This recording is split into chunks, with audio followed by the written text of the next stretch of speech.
So the impeachment push looks to be about the 2020 election. So obviously the Democratic candidates are weighing in. But Beto O'Rourke wants it to be clear that if you don't back impeachment, you are immoral, and the citizens of the future will pull down any statues of you.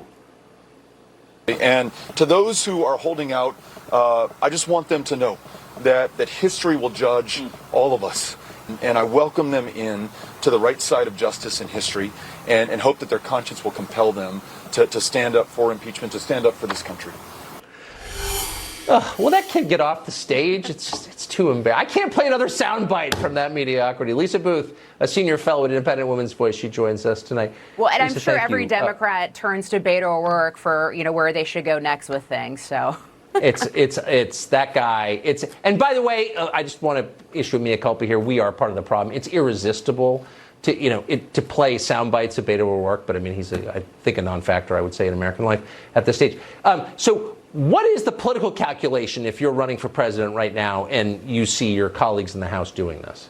Well, first, I will say, to reiterate what Sean Davis said, there's been momentum in the shift for impeachment, but there is no formal inquiry. There has been no vote. There's been no announcement for a vote. If you look at the House rules, no committee actually has jurisdiction over impeachment. That's why with Nixon and Clinton, the House voted to, one, open an investigation, and then also to give jurisdiction to the House Judiciary Committee. But putting that aside and looking at the 2020 Democrats, look, the base wants this, right? This is what the Democratic base wants. You look at Quinnipiac polling, 61% of Democrats support this. This is why you've seen people like Beto O'Rourke come out and support. But he's not alone in this. I want to show you what Senator Elizabeth Warren tweeted out today, if we can put that up for the viewers at home. She says this: no one is above the law, not even the President of the United States.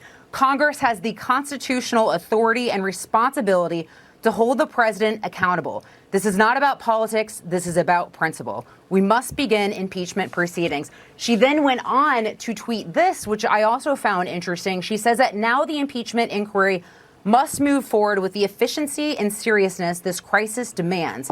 The House needs to vote on articles of impeachment, and when it comes to the Senate, I will do what the Constitution requires. So essentially saying there that if it came to it and it got to the Senate, she would be a yes vote. She is not alone in this either. Here's what Senator Sanders had to say. The Judiciary Committee of the U.S. House of Representatives must investigate as part of an impeachment inquiry. We have people, including Republicans, who are sick and tired of a president who believes that he does not have to obey the Constitution of the United States and that he is above the law. So now this is where the majority of the Democratic 2020 candidates have been on this. However, Representative Tulsi Gabbard went on Fox and Friends this morning saying that, look, if we move forward with impeachment, it is incredibly divisive. This is bad for the country. Listen to what she said. I've been consistent in saying that I believe that impeachment at this juncture would be terribly divisive for the country at a time when we are already extremely divided. So, and Joe Biden also gave a press conference today. He was a little bit more tepid with it, and he laid out some preconditions. If President Trump continues to stonewall, then this is what Congress must do. But it also could be the fact that he is implicated in this as well, and it's not such great news for him either. So. It's not great news. In fact, it does seem like maybe his colleagues are selling him out. I think most Democrats have decided Joe Biden's not going to be the nominee. He's not up for it. Well, but especially this story really puts his family under the microscope. Well, absolutely, and especially now that we see Elizabeth Warren, at least in the most latest Des Moines Register poll, now she's the front runner in Iowa, so she clearly has some momentum right now. So if you're Joe Biden, you've got to be nervous of the fact that you're out here on this, and so is your son.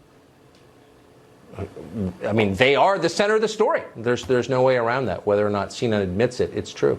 Lisa Booth, great to see you tonight. Thank you. Thank you, Tucker.